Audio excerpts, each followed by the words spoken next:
Katie McFarland is here. She's the former Trump Deputy National Security Advisor, sitting right next to me here in New York. Can you see American forces going into Tehran, Iran, seizing Khomeini and taking him out of the country like they do in Maduro? Do a Maduro? Do a Maduro, yeah. I don't see it. Now, here's why. Do we really want to grab a cleric? I don't know that that's a good move. But I do think that the clerics, the mullahs, they're going down with the ship. The question will be to watch in Iran, the IRGC, so it's a Revolutionary Guard. They're the military, but they're a whole lot more than the military. They own businesses and companies. It's like a defense industrial complex. They're the real powers. So at a certain point, do they say, oh, the mullahs, you know, they're going to go down. They've so mismanaged the economy. The people are against them. Maybe we want to keep our position. So maybe they support someone else. I mean, time will tell. What has to happen before the President Trump, says that enough is enough? Okay, so he's getting his military, he's getting briefed tomorrow about what the range of options would be. Now, they'll probably present him with 3 options. They'll have the sort of, you know, big version, the middle version, the small version. The big version might be, I guess, some kind of military movement. My guess is that in the middle version, it'll be like maybe it's going to be a cyber attack. Maybe it'll be blockading some of the port. Maybe it'll be going after the oil facilities. It could be any one of a number of things, the banking system.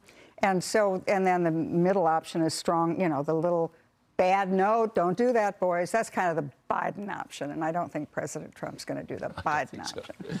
So. There's a report, and it was shared by White House Press Secretary Karen Leavitt, that says U.S. forces used a sonic weapon in the Maduro raid. Well, there's a eyewitness who said what happened. What do you make of this? Okay, so a sonic weapon, they've been around, you know, they're not an uncommon thing. This is not, police even have them. But we know that in Cuba, for example, sonic weapons were used against American embassy personnel, Canadian embassy personnel. Now, were they used in the Maduro raid?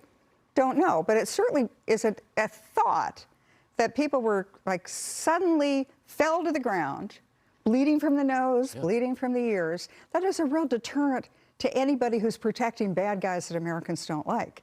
I mean, if you're around the mullah, they don't die, but they get stunned and they're incapacitated for a brief period of time.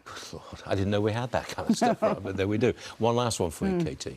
President Trump announced on Truth Social that Cuba will not be getting any more oil from Venezuela. He urged Cuba, hey, make a deal before it's too late.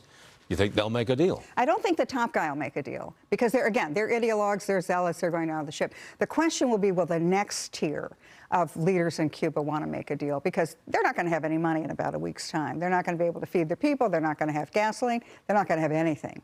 So at what point do they cut a deal? I'm sure we're already talking to them. And, you know, the thing is so interesting about this, for Marco Rubio, this is personal. Yes. And the whole Western Hemisphere focus, I think a lot of that is Secretary Rubio. And Secretary Rubio, when his parents fled Cuba, his father was a bartender, his mother was a cleaning lady. And so Marco Rubio is the American dream. And the thought that as American Secretary of State, that he could somehow be participating in a change in Cuba would really be something that's got to be a lifetime fulfillment of him and the entire Cuban-American community. Nicaragua, Venezuela, Colombia, Cuba, Iran, there's real movement. There's huge movement, and it's oil. It's all, I mean, a lot of it is oil. Oil everywhere. Fascinating, isn't it? That Trump wants to control.